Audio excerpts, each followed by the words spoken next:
পাঁজরে চোট পেয়েছেন বলিউড অভিনেতা সালমান খান। এই চোটের কারণে চিকিৎসকের শরণাপন্ন হতে হয়েছে তাকে।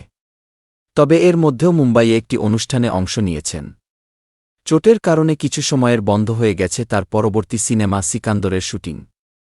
প্রিয় অভিনেতার চোটের খবর ছড়িয়ে পড়ার পর অনেক ভক্ত সালমানের দ্রুত আরোগ্য কামনা করছেন।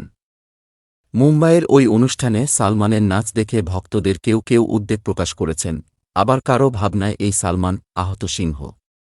সালমানের কাজের প্রশংসা করে একজন ভক্ত সামাজিক যোগাযোগ মাধ্যমে লিখেছেন, আহত সিংহের গর্জন খুবই বিপজ্জনক।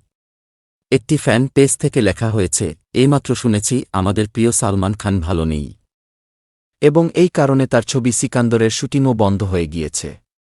এটা শুনে খুবই দুঃখিত। চোট থেকে সেরে উঠলেই শুটিংয়ে ফিরবেন সালমান।